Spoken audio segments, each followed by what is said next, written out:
चरितम येन तस्मै श्री गुरुवे नमः। श्री चैतन्य मनोभीष्टं स्थापितं येन भूतले स्वयं रूपः कदा मह्यं ददाति स्वपदान्तिकम्। वन्देऽहं श्रीगुरु श्रीयुतपदकमलं श्रीगुरून् वैष्णवांश्च श्रीरूपं साग्रजातं सगण रघुनाथान्वितं सजीवम् साद्वैतं सावधूतं श्रीकृष्ण परिजन सहितं श्रीकृष्ण चैतन्य देवं श्री राधा कृष्ण पादान सहगण ललिता श्री विशाखान्वितं सजीवम्। हे कृष्णा करुणा सिंधु दीनबंधु जगतपते गोपेश गोपिका कांत राधा कांत नमस्तुते।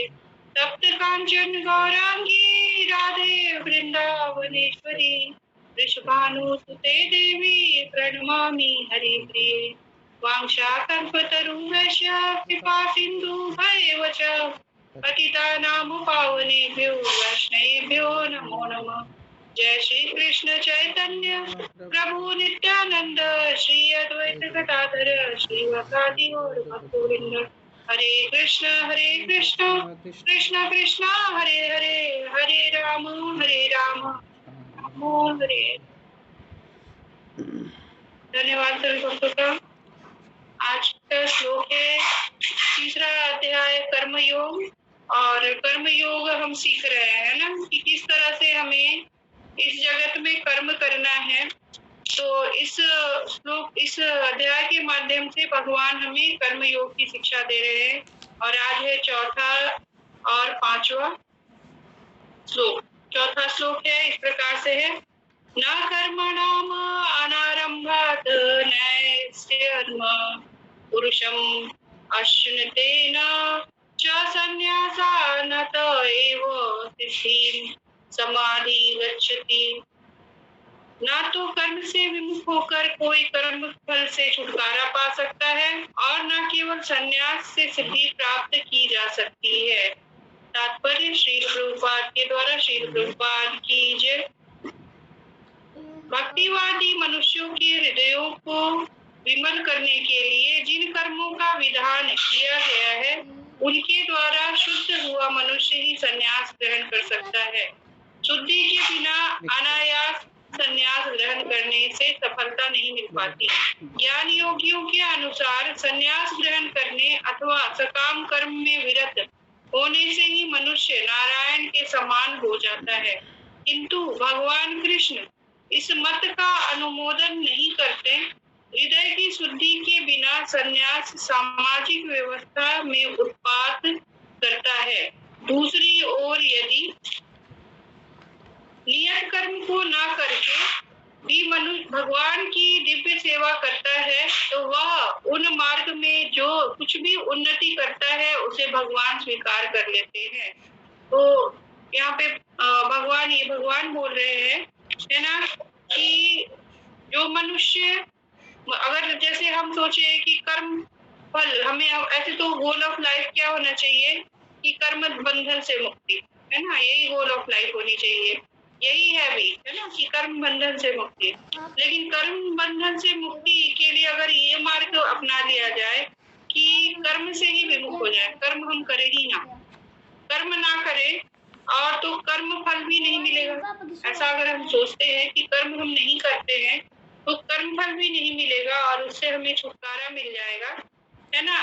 तो यहाँ पे क्या लिखा हुआ है, भगवान ने क्या बता रहे हैं, तो और ना केवल संन्यास से ही सिद्धि प्राप्त कीजिए। मतलब कर्म बंधन से हम छुटकारा, अगर कर्म फल से छुटकारा पा सकते हैं और ना ही हम संन्यास से सिद्धि प्राप्त की जा सकती है ना। तो यहाँ पे गुरुदेव भी यही हमें बता रहे हैं कि लेकिन फिर भी मनुष्य क्या है, बुद्धि योग से अगर भगवान की सेवा करता है तो भगवान उसकी सेवा को स्वीकार करते हैं, है ना। अगर मान लो कि कोई कर्म नहीं कर रहा, जैसे एक सन्यासी है ना, तो सन्यासी जो है वो क्या करता है, वो जो भौतिक कर्म है जिस तरह के हम कर्म कर रहे हैं वैसा कर्म तो वो नहीं करता, लेकिन उसकी सेवा को भी भगवान स्वीकार करते हैं। और जो भौतिक कार्य में लिप्त है वो भी अगर भगवान की सेवा करता है, जैसे कि हमारी स्थिति है ना कि हम भौतिक कार्य तो कर रहे हैं और साथ ही साथ हम भगवान की सेवा करने का भी प्रयास करते हैं, है ना, कर रहे हैं ना प्रयास। तो उसे भी भगवान स्वीकार करेंगे, है ना। तो यही पे यहाँ बताया जा रहा है कि बुद्धि, क्योंकि हमें बुद्धि योग को अपनाना है, और बुद्धि योग तो वही है कि अपने ज्ञान से भगवान से जुड़ना, है ना। वही है कर्म योग और बुद्धि योग। तो भगवान से जुड़ना, यहाँ पे ये बोला जा रहा है स्वल्पमस्य धर्मस्य त्रायते महतो भयात्।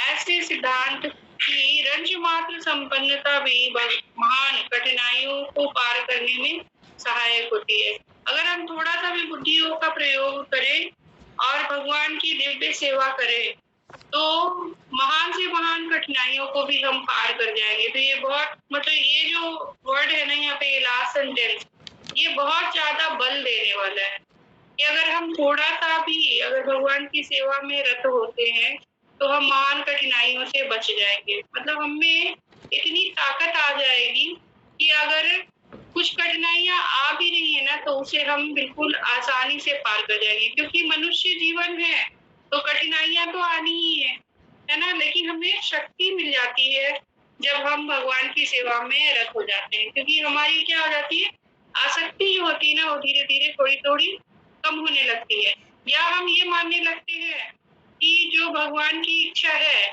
तो उसी में हम प्रसन्न हैं, है ना। तो हम अपनी इच्छा को नगण्य कर देते हैं और भगवान की इच्छा को जब हम सर्वोपरि रखते हैं तो हमें कोई भी तकलीफ नहीं होती, चाहे कितनी भी कठिनाइयां हमारे सामने आए, कितने भी दुख आए, है ना। अगर हम ये मान लें कि जो दुख है वो भगवान के द्वारा, भगवान ने ही हमें ये दुख हमें और शुद्ध करने के लिए दिया है ना। जैसे कि कुंती महारानी जो है बार बार जब बोलती हैं, क्योंकि कुंती महारानी इतनी महान है कि उनके बारे में बार बार चर्चा करना तो बनता है कि वो बार बार बोलती, दुख आते हैं लेकिन उनमें इतनी शक्ति है, तो उनको ये शक्ति कहाँ से मिली है, तो भगवान की सेवा से शक्ति मिली है, तभी तो इतने दुखों को पार कर पाती हैं। और बोलती है क्या कि बार बार भगवान मुझे दुख देते हो तो मैं आपको याद करती हूँ, है ना। लेकिन हम फिर तो इतनी हिम्मत ही नहीं है, हम तो थोड़ा सा भी अगर दुख आता है तो हम कैसे हो जाते हैं, विचलित हो जाते हैं, है ना। तो यहाँ पे अब थोड़ा सा इस पे डिस्कस करते हैं, है ना। क्योंकि मैंने अभी जैसे बोला कि पर्पस ऑफ लाइफ क्या होनी चाहिए, तो बिकम फ्री फ्रॉम द कर्मफल। कर्मफल को से हमें, कर्म बंधन से ही हमें मुक्त होना है। लेकिन कर्म बंधन से मुक्त होने का ये मार्ग नहीं है कि हम कर्म ही नहीं करें। कर्म अगर हम नहीं करेंगे तो फिर कैसे होगा। हम देखते हैं कि चराचर जगत में हर जीव जंतु कर्म कर रहा है, इवन जो लिविंग है और जो नॉन लिविंग है वो भी। अब जैसे कि हम देखें कि हवा है तो हवा तो बहती रहती है ना कंटिन्यूअस, है ना। पानी है, पानी भी बहता है। गंगा है, गंगा की धारा रुकती है क्या, कभी नहीं रुकती। कहीं भी गंगा की धारा को कोई रोक सकता है, नहीं रोक सकता। तो गंगा भी बहती रहती है। पृथ्वी, हमेशा पृथ्वी क्या है, हमारे लिए कुछ ना कुछ उपजाती रहती है ना। जो पृथ्वी पे शरण लिए हैं, जो धरती माता का शरण लिए हैं, उस पे जितने जीव पल रहे हैं, सबके लिए कुछ ना कुछ पृथ्वी तो उपजाती रहती है ना, है ना। किसी को आश्रय दे रखा है, किसी को अपने अंदर समा रखा है, किसी को ऊपर अपने आश्रय दिया है, किसी के लिए वो भोजन जो है अपने ऊपर तैयार कर रही है ना। जो जैसे कि जो क्रॉप्स उग रहे हैं ना, फसल होते हैं, पेड़ पौधे उग रहे हैं पृथ्वी के ऊपर, तो पृथ्वी में दिन रात तो काम कर रही है। आकाश है वो भी काम कर रहे हैं, है ना। पेड़ पौधे सब तो काम कर रहे हैं, पेड़ पौधे निरंतर बढ़ते रहते हैं, फल लगते हैं, फूल लगते हैं, है ना। तो सब कर्म कर रहे हैं, सब एक दूसरे की सेवा कर रहे हैं। अगर हम ऐसा समझे तो इस चराचर जगत में जितने भी जीव और निर्जीव, ऐसा समझे हैं कि चराचर जगत में कुछ भी निर्जीव नहीं है, क्योंकि भगवान की बनाई सृष्टि है, तो इसमें हर कुछ क्या है, सब चीज क्या है, सब चीज सजीव है। इवन पत्थर, मिट्टी, है ना, हवा, पानी, सब जीवंत है। सब में भगवान है ना, तो सब तो जीवित ही है, सब जीवंत है, तो सब कुछ ना कुछ कार्य कर रहे हैं, है ना। तो इसी तरह हमारा शरीर भी, हम देखें अगर हम सो भी जाते हैं तो हमारा हृदय हमेशा धड़कते रहता है, हमारे जो अंदर जो ब्लड है वो हमेशा सर्कुलेट होती रहती है, हमारी सांसें हमेशा चलती रहती हैं। इवन हमारा मन जो है वो भी हमेशा विचरण करते रहता है, कभी सोता नहीं है। तो हमारा शरीर भी जो है, जो कि जटिल है, वो भी निरंतर कार्य करते रहता है। तो तो हम ये कैसे कह सकते हैं कि कर्म हम नहीं करें, है ना? क्योंकि हम तो यहाँ पे क्या, हम तो किस योनि में है? हम तो कर्म योनि में ही है। भगवान ने हमें मनुष्य जो है, मनुष्य योनि तो कर्म योनि है ना? और जितनी योनियां है वो सारी भोग योनियां है। एक मात्र केवल मनुष्य योनि है, वही कर्म योनि है। तो हम कर्म नहीं करें ये हम बोल ही नहीं सकते, है ना? अगर ऐसा कोई अगर बोले, यदि कोई ये सोचे कि सबसे अच्छा क्या है कि हम संन्यास ग्रहण कर ले, कर्म बंधन से मुक्त हो जाएंगे, संन्यास ग्रहण कर ले, तो संन्यास ग्रहण कर ले तो वो कर्तव्यों का त्याग कर देगा तो क्या उसको संन्यास मिल जाएगा? ऐसा नहीं हो सकता ना, क्योंकि कर्म नहीं करने से, कर्म बंधन से छुटकारा तो मिलने वाला ही नहीं है। तो अगर हम देखें तो मनुष्य जो है, हर मनुष्य को पुरुषार्थ करने होते हैं, है ना? और पुरुषार्थ जो है वो क्या है, 4 प्रकार के पुरुषार्थ हैं। तो क्या करना है? पहला धर्म, अर्थ, काम और मोक्ष, है ना? ये 4 पुरुषार्थ मनुष्यों के लिए बनाए हुए हैं। धर्म क्या है कि हम जिस आश्रम में हम हैं, है ना, जिस आश्रम में हम रह रहे हैं उस आश्रम के अनुसार कार्य करना ही हमारा धर्म है ना? जैसे कि अगर एक बच्चा है ना, अगर वो विद्यार्थी है, वो ब्रह्मचारी है, तो जिस आश्रम में, ब्रह्मचारी आश्रम में है, विद्यार्थी है तो विद्या का अर्जन कर रहा है वो, है ना? गृहस्थ है तो वो क्या कर रहा है? भगवान का वहन कर रहा है। गृहस्थ मतलब ही क्या होता है? भगवान का वहन करना, भगवान की सेवा में रत होना और अपने परिवार वालों के हर मेंबर को भगवान की सेवा में लगा, है ना? तो गृहस्थ है, तो गृहस्थ अपने जो है वो कार्य कर रहा है। गृहस्थ क्या कर रहा है? जो सन्यासी हैं, जो ब्रह्मचारी हैं, उनकी भी देखरेख करना गृहस्थ का कार्य है ना?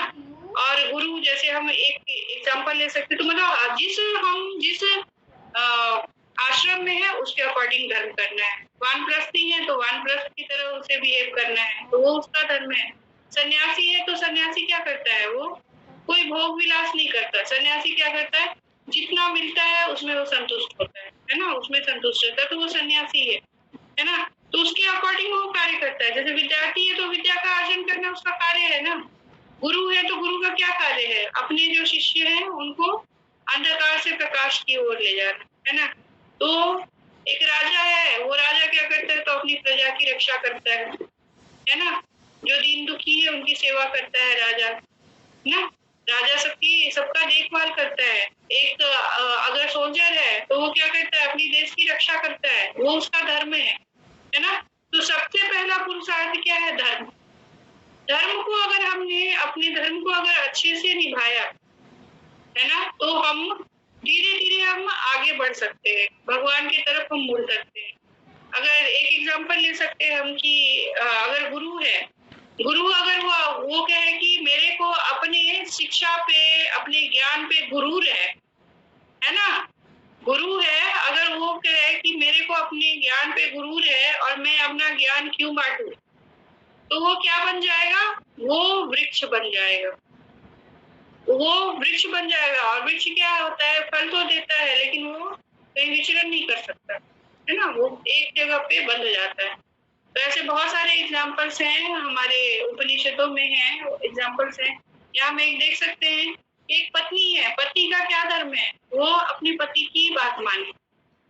जैसे कि अहिल्या का एक हम एग्जाम्पल ले सकते हैं, है ना? अहिल्या पत्थर बन गई जब उन्होंने अपने पति की बात नहीं मानी, है ना? मन में उनके कुछ ऐसा विचार आ गया तो वो पत्थर, उनके पति ने उनको श्राप दे दिया, वो पत्थर बन गई। तो अहिल्या को फिर किसने तारा? राम जी ने तारा, है ना? तो एक और एग्जाम्पल ऐसा है कि एक ब्राह्मण है, वो महर्षि है, उनका नाम मेरे को याद नहीं आ रहा, उनकी पत्नी का नाम था चंडी। तो चंडी जो थी वो अपने पति की कभी भी बात नहीं मानती थी। जब उनके, क्योंकि वो महान योगी थे उनके पति, वो बोलते थे कि अग्नि की सेवा करो, है ना, तो आपकी संतान अच्छे गुण पाएगी। तो उनको लगता था कि पति जो बोले ना सब उल्टा बोलते हैं, तो बिल्कुल से वो बात नहीं मानते। क्यों करूं, आपकी बात क्यों मानूं? तो एक दिन वो महर्षि बहुत गुस्सा हो गए और उनको श्राप दे दिया कि जाओ, तुम कुछ भी नहीं सुनती हो, मतलब तुम पत्थर हो, तो तुम पत्थर बन जाओ। और फिर जब अर्जुन है, वनवास में है तो अर्जुन जो है उस शिला के ऊपर अर्जुन उनको फिर उद्धार कर देते हैं। तो बहुत सारे ऐसे एग्जाम्पल है। राजा नृग का है कि राजा नृग जो थे वो गिरगिट बन गए क्योंकि उन्होंने क्या किया, वो अपनी प्रजा का देखभाल नहीं करते थे और अपने ही राज्य के एक महर्षि की गाय को दूसरी महर्षि को दान कर दिया। तो राजा कभी एक दूसरे की चीजों को दे नहीं सकता। राजा दान किसका कर सकता है, तो अपनी चीजों का दान कर सकता है ना। अगर राजा सोचे इस राज्य का सब कुछ मेरा है, मैं किसी को कुछ भी दे दूं किसी से लेकर के, तो वो राजा नहीं कर सकता है ना। तो सबका अपना अपना धर्म है, सब हर आश्रम का और जो जिस पोजीशन पे है उसका धर्म है, तो उसे वो निभाना ही है ना। तो और उसके बाद दूसरा क्या आएगा कि अर्थ क्या है, तो अर्थ मतलब क्या, उपार्जन। उपार्जन मतलब क्या कि जितनी आवश्यकता है उसके अकॉर्डिंग उपार्जन करना। ये नहीं कि मशीन बन जाना, नोट का मशीन बन जाए, नोट छापते रहे, वो नहीं करना है ना। उपार्जन करना है, इतना उपार्जन करना है कि जो हम पे आश्रित है उसका देखभाल कर सके, है ना। तो हम पे जो आश्रित है, क्या कुछ परिवार के जन आश्रित हैं, कुछ सन्यासी योगी हैं और कुछ मंदिरों में दान कर सके, इतना तो अर्थ आना चाहिए। तो ये इतना अर्थ जो है वो करना। और काम भी, उसके बाद क्या है, काम। तो काम क्या है, कामनाएं। लेकिन कामनाएं कैसी होनी चाहिए, तो कामनाएं होनी चाहिए कैसी, भगवान की तरफ उन्मुख होकर के कामनाएं होनी चाहिए। ऐसा नहीं कि हम भौतिक कामनाओं के जंजाल में फंसते जाए, ऐसी कामनाएं नहीं होनी चाहिए, है ना। जब हम कामनाओं को, जो अनावश्यक कामनाएं हैं, उसको त्यागते जाएंगे, तब हम चौथे पायदान पे पहुंच जाते हैं, जो कि मोक्ष है ना। तो हर मनुष्य को ये 4 पुरुषार्थ करने ही करने हैं, इसके बिना मनुष्य नहीं रहेगा, है ना। धर्म, अर्थ, काम और मोक्ष। और मोक्ष कैसे मिलेगा, तो जब तक कृष्ण प्रेम नहीं प्राप्त होगा तब तक मोक्ष की प्राप्ति नहीं है। ये बिल्कुल हर जगह हमारे जितने भी ग्रंथ हैं उसमें यही व्याख्या की गई है कि भगवान की, कृष्ण के चरणों का अगर प्रेम नहीं आपको प्राप्त हुआ तो मोक्ष की कामना करना दूर की बात है। क्योंकि जब कोई मान लो कि ये कहे कि मैं सन्यास मैंने ग्रहण कर लिया, अब मेरे को मोक्ष मिल जाएगा, तो वो क्या होगा, वो सन्यास से छूट हो जाएगा, है ना। वो गिर जाएगा और वो और भी ज्यादा कर्म बंधन में बंध जाएगा, है ना। तो इसीलिए हर मनुष्य का, अगर हम कहें तो हमें ये 4 पुरुषार्थ करने हैं। क्या है, एक सीढ़ी है अपनी मंजिल में पहुंचने, है ना। तो इन सीढ़ियों पे के ऊपर जब हम अगर पायदान पे अपने पैर को जमा के रखें, तरीके से हम चले, तो मनुष्य जीवन सार्थक हो जाएगा। तो धर्म, अर्थ, काम, मोक्ष, ये इसको बिल्कुल पकड़ के रखना है। और मोक्ष भी कैसा, तो कृष्ण प्रेम से प्राप्त हुआ मोक्ष। नहीं तो जो शरीर तो छूट जाएगा और हम ऐसे ही घूमते रह जाएंगे, ऐसा हो जाएगा। तो ऐसा मोक्ष तो नहीं चाहिए ना। मोक्ष मतलब क्या, कि भगवान के चरणों में ही स्थान मिल जाना, हम अपने जो हमारा घर है वहां पे हम पहुंच जाए, वही मोक्ष है ना।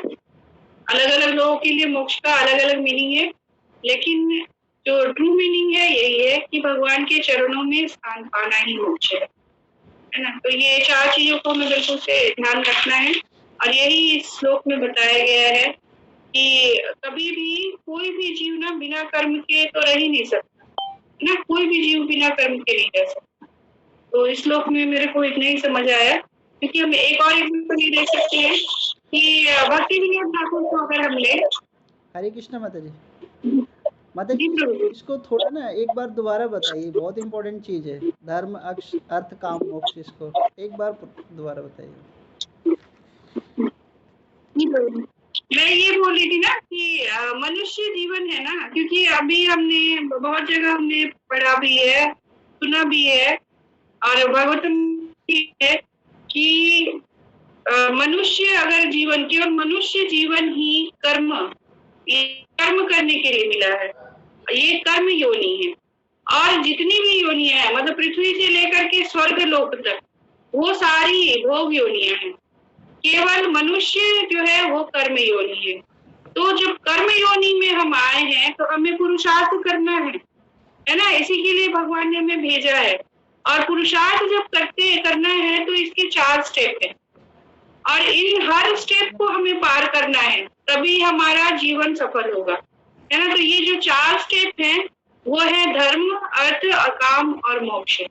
धर्म मतलब क्या कि जिस आश्रम में आप है ना, अभी प्रेजेंट जिस आश्रम में है उसके अनुसार आपको कार्य करना है, वही धर्म है ना। ऐसा नहीं है कि हिंदू धर्म, मुस्लिम धर्म, ईसाई धर्म, वो धर्म नहीं है, वो तो हमने बना रखा है ना, वो डिवाइड करने के लिए।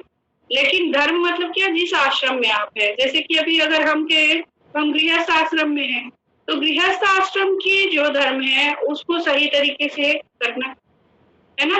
तो वो ट्रू धर्म वही है। एक विद्यार्थी है, उसको ग्रहण करना है, तो वो उसका धर्म है।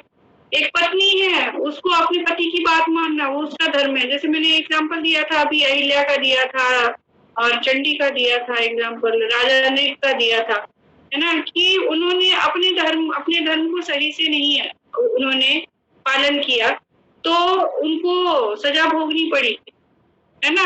राजा अनेक को तो जो 4 युग जब बीत गए, वो गिरगिट बन गए थे कुएं के, क्योंकि राजा अनेक ने क्या किया कि एक ब्राह्मण की गाय को लेकर के दूसरे ब्राह्मण को दान कर दिया।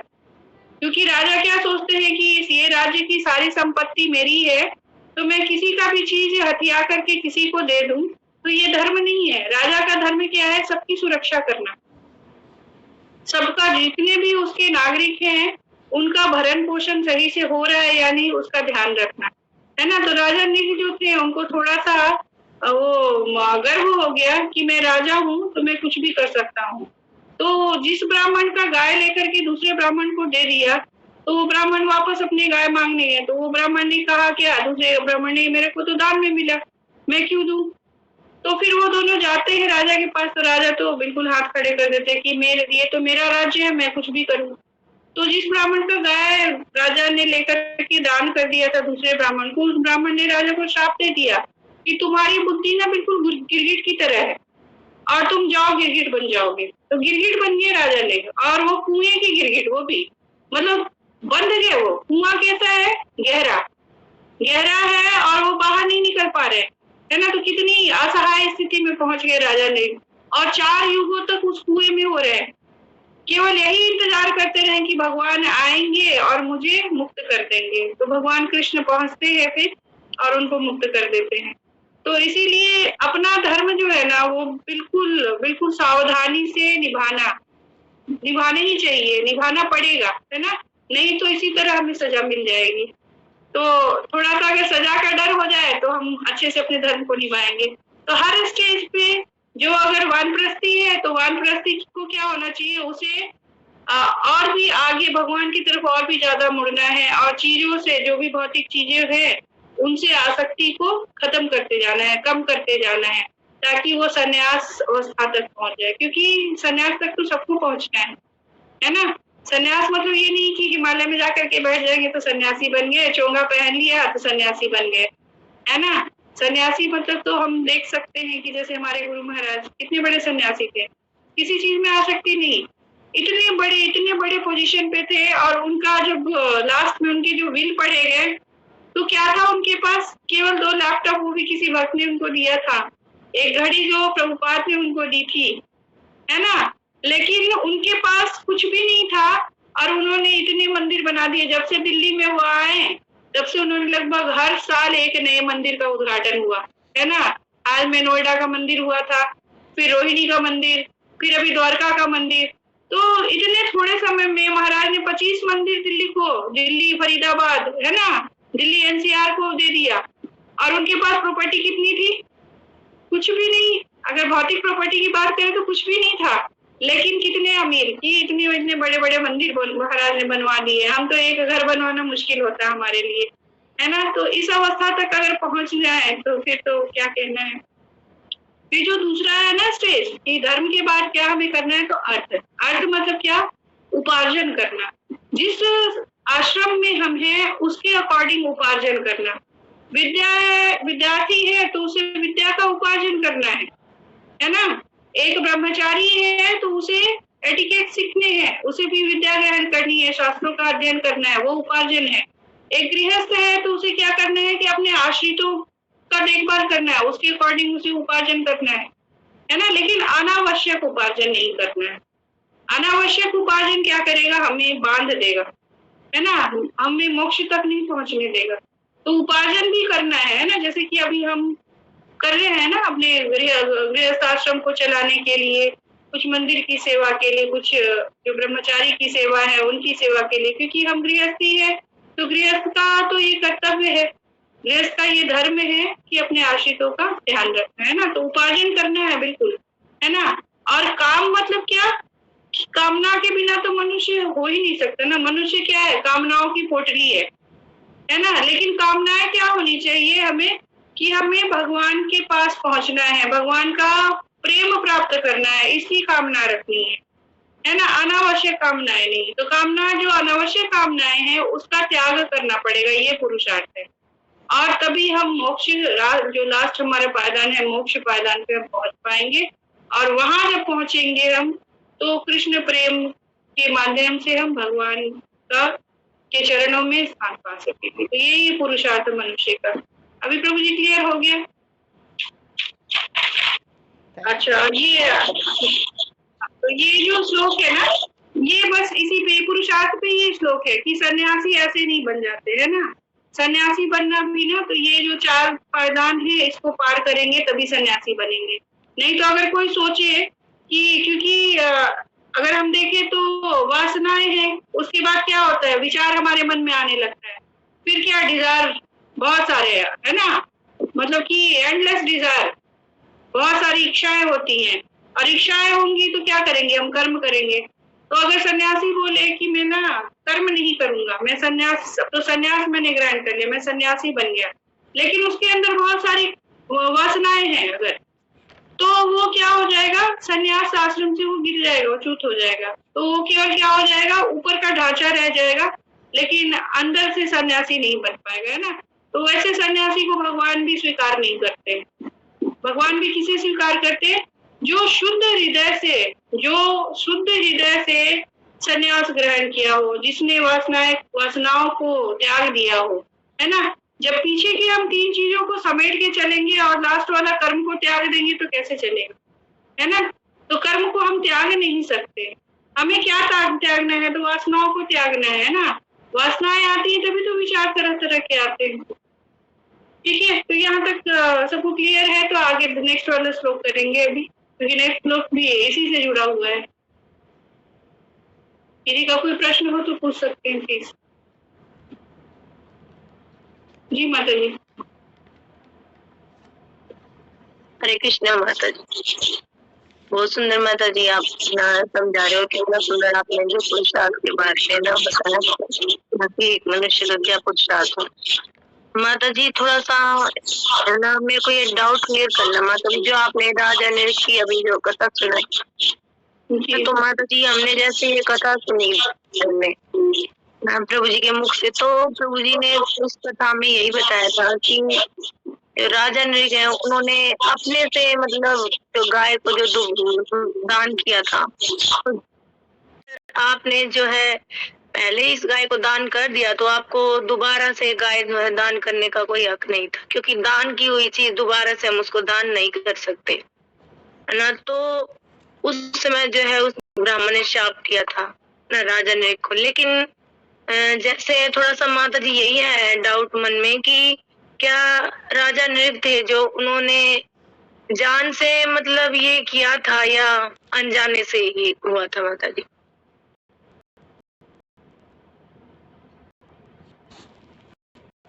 हरे कृष्ण माता जी। माता जी आपका म्यूट है माता जी। माता जी मैंने भी कहीं सुना था लेक्चर में ही कि राजा ने एक ब्राह्मण की गाय को लेकर के दूसरे ब्राह्मण को दे दी, फिर उन दोनों ब्राह्मण में कॉन्फ्लिक्ट हो गया। तो राजा ने बोला कि क्योंकि राज्य ये मेरा है, तो मैं मतलब ये सब कुछ मेरा है, तो मैं कुछ भी कर सकता हूँ, ऐसा मैंने सुना था, तो इसलिए मैंने बताया। तो प्रभु जी से आपने सुना हो तो हो सकता है ये सही हो, क्योंकि मैंने भी कथा कहीं सुनी थी, तो उसी के अकॉर्डिंग मैंने बताया। हरे कृष्ण माता जी। हाँ माता जी, शायद सचिपति प्रभु ने ये कथा एक बार ना सुनाई थी शायद सेंटर में, है ना, हाँ, तो तब इसका वहाँ पे लेकिन बोला था। ये मतलब कि इसका कंक्लूजन ये है कि अगर जानबूझ के या गलती से भी अगर हम सही से धर्म नहीं निभा रहे हैं, है ना, तो उसकी सजा तो मिलनी ही मिलनी है। इससे हम सीख सकते हैं, अगर मान लीजिए कि राजा ने अनजाने में भी किया लेकिन उनको सजा मिला ना, है ना, कि वो चार ही उम्र तक गिरगिट बने रहे, है ना, तो जाने अनजाने किसी तरह से ना हमें मतलब जो भूल से भी ना ऐसा हो कि हमारे धर्म में हम चूक जाए, तो इसे हम ये समझ सकते हैं। जी माता जी, धन्यवाद माता जी, ये थोड़ा सा ये डाउट क्लियर करने के लिए थैंक यू माता जी। दूसरा श्लोक लेते हैं, 5वां नंबर श्लोक है, नहि कश्चित् श्रणम् अपि जातु तिष्ठति अकर्मकृत कार्यते हि अवश्य कर्म सर्वे प्रकृति जय पुणे। यहाँ पे क्या बताया गया, प्रत्येक व्यक्ति को प्रकृति से अर्जित गुणों के अनुसार विवश होकर कर्म करना पड़ता है, अतः कोई भी एक क्षण भर भी के लिए भी बिना कर्म किए नहीं रह सकता, है ना। यहाँ तात्पर्य श्रील प्रभुपाद के द्वारा, श्रील प्रभुपाद की जय। यह देह जीवन का प्रश्न नहीं है, अपितु आत्मा का यह स्वभाव है कि वह सदैव सक्रिय रहता है। आत्मा की अनुपस्थिति में भौतिक शरीर हिल भी नहीं सकता। यह शरीर मृत वाहन के समान है जो आत्मा द्वारा चलित होता है, क्योंकि आत्मा सदैव गतिशील है, सक्रिय रहता है और वह एक भी क्षण के लिए भी नहीं रुक सकता। अतः आत्मा को कृष्ण भावनामृत के सत्कर्म से प्रवृत्त रखना चाहिए, अन्यथा वह माया द्वारा शासित कार्यों में प्रवृत्त होता रहेगा। माया के संसर्ग में आकर आत्मा भौतिक गुण प्राप्त कर लेता है और आत्मा को ऐसे आकर्षणों से शुद्ध करने के लिए यह आवश्यक है कि शास्त्रों द्वारा आदिष्ट कर्मों में इसे संलग्न रखा जाए। किंतु यदि आत्मा कृष्ण भावनामृत के अपने स्वाभाविक कर्म में न्यस्त रहता है तो वह जो भी करता है उसके लिए कल्याणप्रद होता है ना। श्रीमद् भागवतम में बताया भी गया, आगे इसको पढ़ते हैं। तो ऐसा हम ये देख सकते हैं कि श्रील प्रभुपाद ने भी बोला है क्या कि आत्मा के बिना शरीर जो है वो हिल भी नहीं सकता। तो आत्मा सदैव क्या है, गतिशील है। शरीर क्या है, जड़ है ना, जड़ है, हम तो मिट्टी है ना, मिट्टी का शरीर है, जड़ है, हिल भी नहीं सकता। और आत्मा जो है वो इस शरीर को संचालित कर रही है ना। तो यहाँ पे हम इसे समझ सकते हैं कि जैसे अभी मैंने बताया कि इस जगत में हर कुछ जो है, हर कुछ कार्य कर रहा है, कुछ ना कुछ तो कार्य कर रहा है। तो कोई भी जीव बिना कार्य के, बिना कर्म के, बिना सेवा के रह ही नहीं सकता, है ना। सेवा, या तो सेवा वो क्या करेगा, भगवान की सेवा करेगा या तो माया की सेवा करेगा, है ना। क्योंकि माया की सेवा जो है, अगर सेवा ना करे, वो केवल ये कहे कि मैं कुछ नहीं करूं, तो ये हो ही नहीं सकता। क्योंकि हर जितने भी चराचर जगत में जितने भी जीव है, निर्जीव है, सबको कर्म करना ही करना है ना। जैसे मैंने अभी बताया था कि हवा पानी सब तो कर्म कर रहे हैं ना, तो मनुष्य को तो कर्म करना ही है ना। सेवा तो करनी ही है, या तो माया की करे या राम की करे। माया की सेवा से क्या मिलेगा, बंधन मिलेगा, और राम की सेवा करेंगे तो निज धाम मिलेगा, है ना। तो सेवा हर हाल में करनी ही करनी है। मनुष्य शरीर मिला है तो सेवा करना ही, और ये भगवान का आदेश भी है कि सेवा करना है। लेकिन वो हम पे डिपेंड करता है कि हम किसकी सेवा करना चाहते हैं, हम क्या करना चाहते हैं। हम माया की सेवा करते इस जगत में हमेशा बंधे रहना चाहते हैं, बार बार इस धरती पे आना चाहते हैं, बार बार हम किसी न किसी योनि में सजा पाना चाहते हैं, या कि भगवान के धाम में हम अपना जो हमारा घर है वहां पे भगवान के चरणों में शरण पाना चाहते हैं। ये हम पे डिपेंड करता है ना। तो बेटर क्या है, अगर हम देखें, अगर कोई बुद्धि योग में अगर स्थित है तो वो क्या करेगा, माया के बंधन से मुक्त होना चाहेगा ना। वो माया की सेवा नहीं करना चाहेगा, क्योंकि उसे पता है कि जो परमानेंट हैप्पीनेस है, जो रियल ट्रूथ है, जो सबसे सुंदर जगह है, जो सबसे आराम वाला जगह है, वो कौन सा है, तो भगवान का धाम है ना। उससे सुंदर तो कुछ है ही नहीं। चाहे यहाँ इस जगत के कितने भी बड़े महल में रख दो, है ना। तो भगवान के धाम के आगे तो कुछ भी नहीं है, चाहे जितनी भी हमारे पास सुख सुविधाएं हो, लेकिन वहां का जो लविशनेस है भगवान के धाम का, कि वहाँ हर कुछ क्या है, बिल्कुल कल्प वृक्ष है, वहाँ हर कुछ पारस पत्थर का बना हुआ है, वहाँ भगवान की मंजरियां हमेशा भगवान की सेवा में रहते हैं, है ना। वहाँ किसी भी केवल बस इच्छा करनी है और आपको सब कुछ आपके सामने है ना। केवल क्या करना है, भगवान की सेवा करना है और भगवान के दर्शन हमेशा पाना है वहाँ। तो इससे बड़ा कुछ हो ही नहीं सकता ना। तो इसीलिए सेवा किसकी करनी है, भगवान के चरणों की सेवा करनी है, राम की सेवा करनी है, नहीं तो फिर माया के बंधन में हम हमेशा बंधे रहेंगे। और माया हमें क्या करेगी, माया भी तो भगवान की कृत है, लेकिन भगवान हमें थोड़ी सी आपको स्वतंत्रता दिए है ना, कि क्या तुम चाहते हो, बार बार इस जगत में बनना चाहते हो, यहाँ पे ही रहना चाहते हो या आना चाहते हो, इस दुर्ग में दुर्गा जैसे नचाएगी वैसे नाचना चाहते हो, या तुम मुझे अपने इशारों पे नचाना चाहते हो, अपनी भक्ति के द्वारा मुझे नचाना चाहते हो, है ना। तो भगवान यही यहाँ पे अल्प स्वतंत्रता दी है कि मनुष्य को क्या करना चाहिए ना, कैसा कर्म करे। क्योंकि हम देखेंगे अगर कि इस जगत में जितने भी हैं, चाहे तो ब्रह्मा शिव भी है, वो भी महान है ना, शिव जी ब्रह्मा जी सब महान है, लेकिन वो भी क्या है, ब्रह्मा जी रजोगुणी है, शिव जी तमोगुणी है, तो वो भी किसी ना किसी गुण से तो बंधे हुए हैं ना। इतने महान है फिर भी वो गुण से बंधे हुए हैं, जितने देवताएं हैं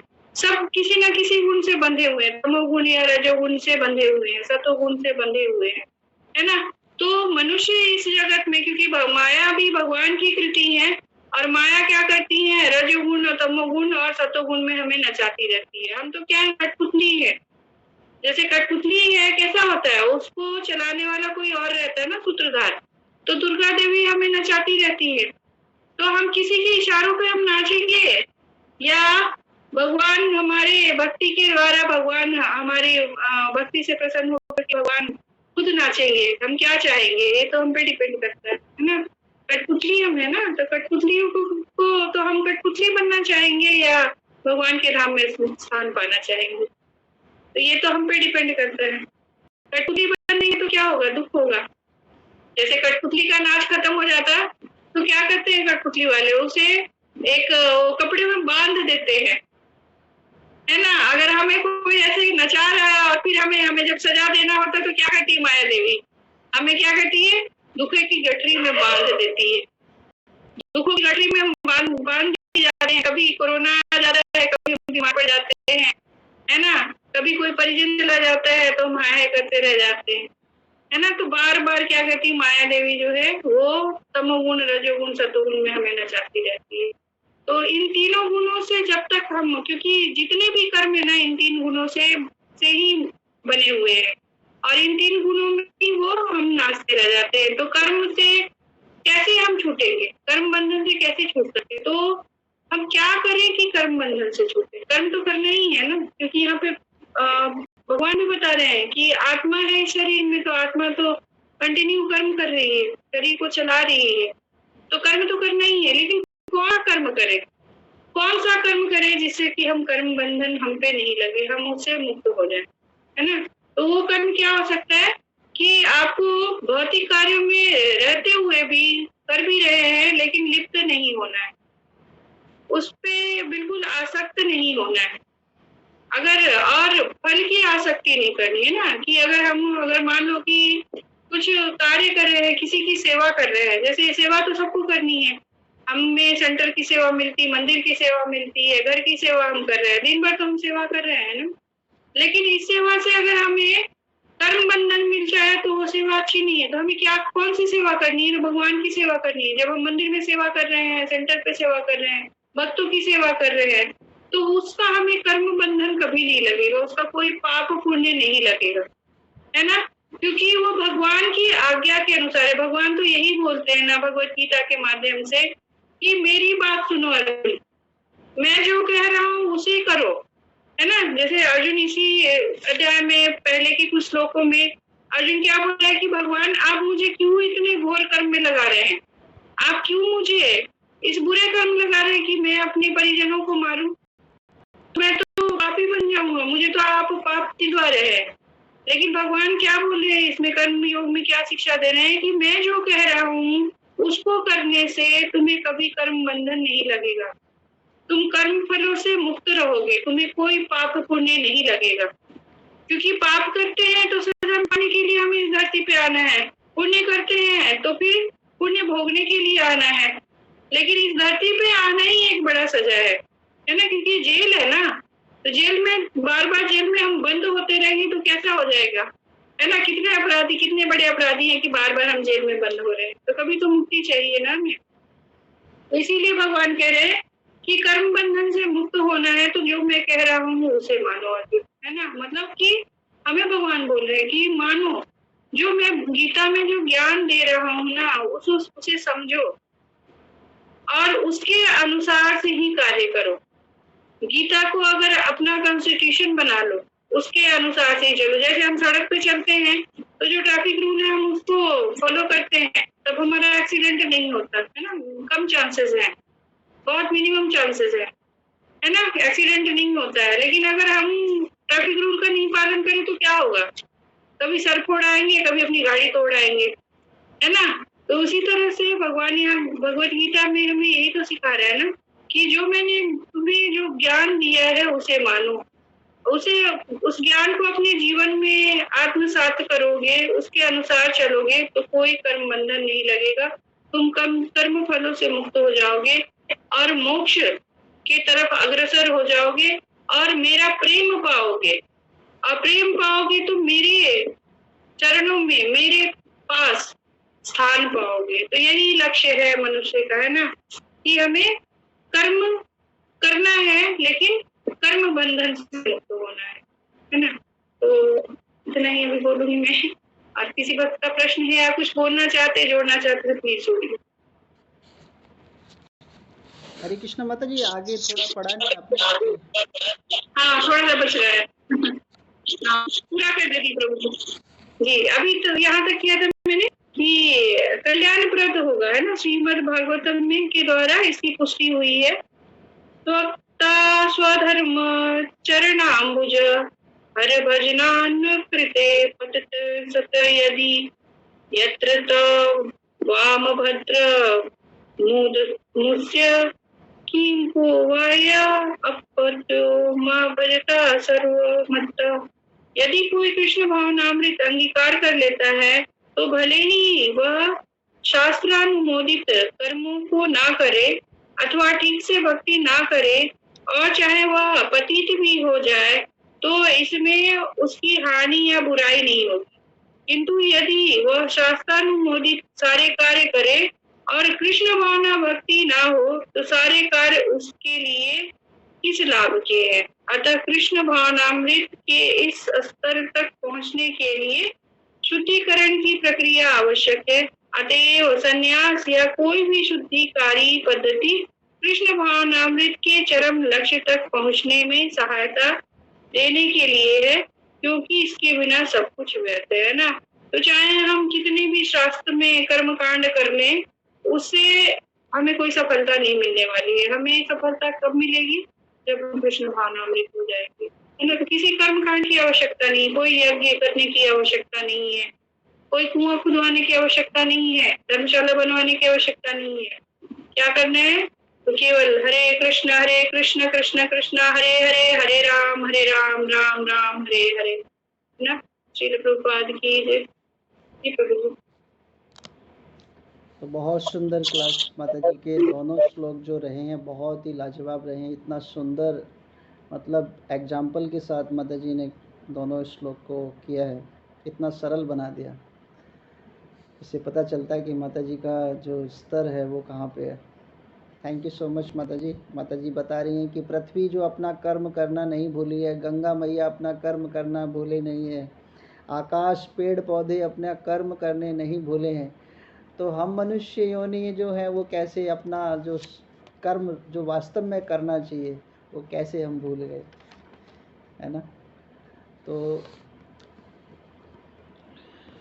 और माता जी ने जो बताया है कि धर्म अर्थ काम मोक्ष, है ना, इसके ऊपर माता जी ने कितना सुंदर इसको प्रेजेंट किया है कि जीवन के ये लक्ष्य हैं।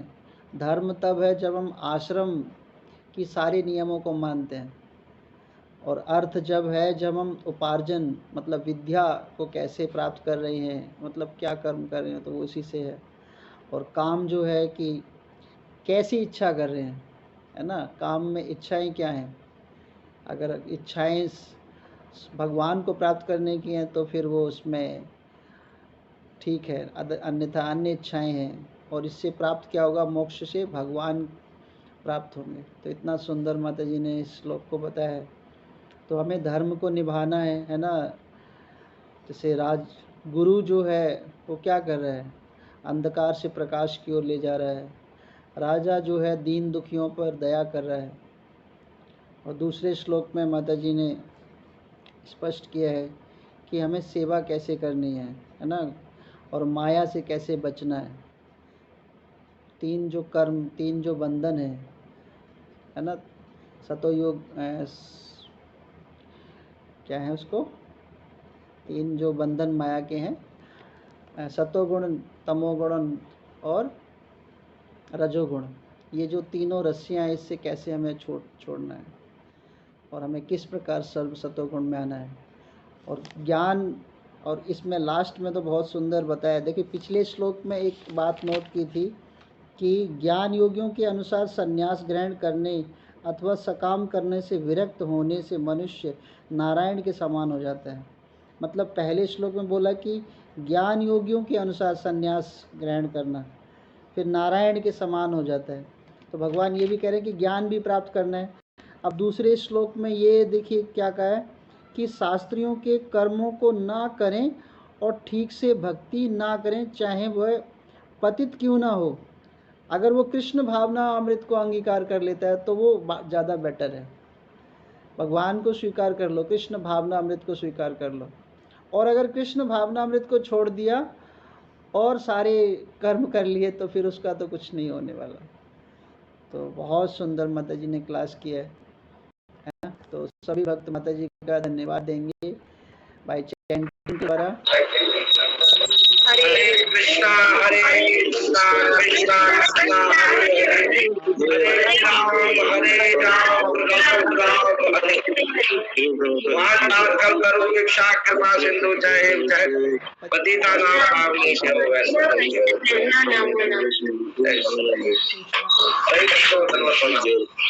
कि जो भी भक्त जो है, जैसे हमारे यहाँ पे अभी मॉर्निंग में जपा कार्यक्रम शुरू हो रहा है ना। तो ये बहुत सुनहरा अवसर है कि हम लोग अपने जपा में बहुत अच्छे नहीं हैं, तो प्रभु जी की कृपा से मॉर्निंग जपा कार्यक्रम शुरू हो रहा है। तो आप सभी उसमें भाग ले सकते हैं और अपने घरों में जपा करवा भी सकते हैं, ठीक है। तो उसमें आप कर सकते हैं। हरे कृष्णा, हरे कृष्णा प्रभु जी।